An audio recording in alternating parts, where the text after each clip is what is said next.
Yo, what's up? It's La'ShounWrites of Prosperous Works, in the poem I'm about to recite for you all is Splinters.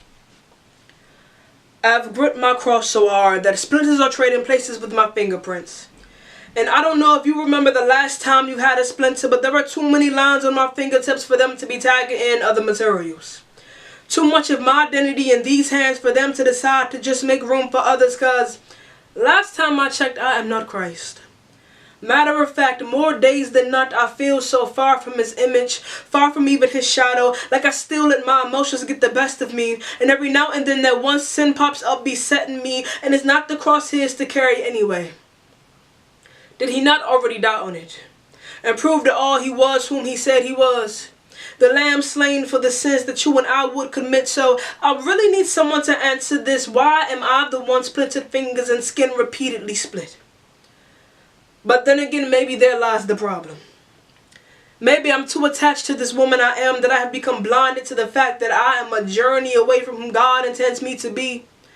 Surely I must have forgotten when I pray I ask God to make me his reflection. So either I've forgotten what reflection means or I've forgotten what God looks like. And I can argue that I make my services. I can claim that I make it to prayer.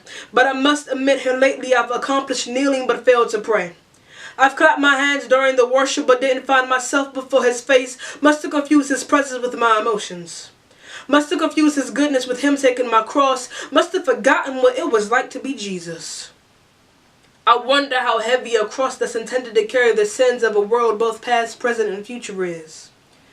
I wonder how light mine is in comparison. I wonder what it's like to be mocked by the very people you are laying down your life for, and how hard he had to bite his tongue to not say a mumbling word. Y'all, I wonder how many splinters made themselves one with the skin with each step he took to separate me from my sin, and how each time his foot hit the dirt it was his way of saying I'll die for you anyhow to the sin he knew I'd rebel against him with. Y'all, I wonder how can a love story get any more beautiful than this?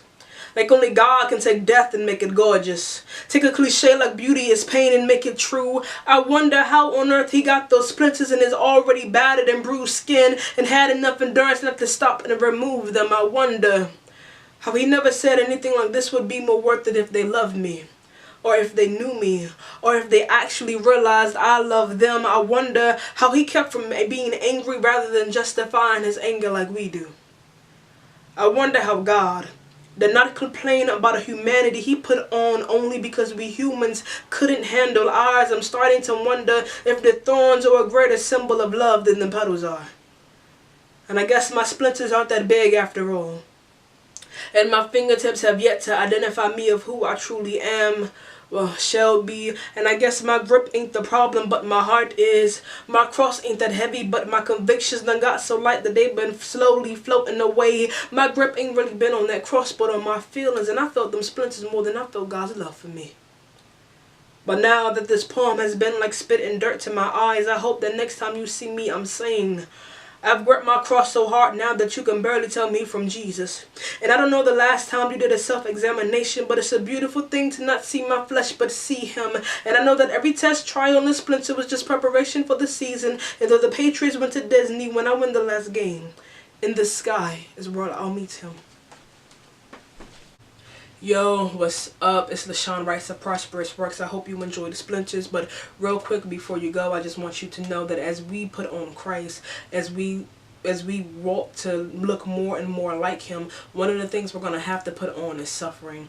One of the things we're going to have to do is carry our cross, and in the process of carrying our cross, we will experience splinters, we will experience hardships, situations, trials, struggles, whatever it may look like to you. You're going to feel the pain of it, but at the same time, just because your cross has splinters, it does not mean that you cannot bear it. It means that your cross is real. It means that God is using this to make you, and I know for a fact that you can carry this cross because my word tells me that he will not put on us more than we can bear. And then he also says when we are tired, whatever burden we carry, we can come and bring it to him. So as you endure your splinters, as you carry your cross, I need you to know that you can make it with your cross. Don't set your cross down, don't drag it through the mud, but carry it with the strength that God has given you so you can see the glory that God has waiting for you. Be blessed.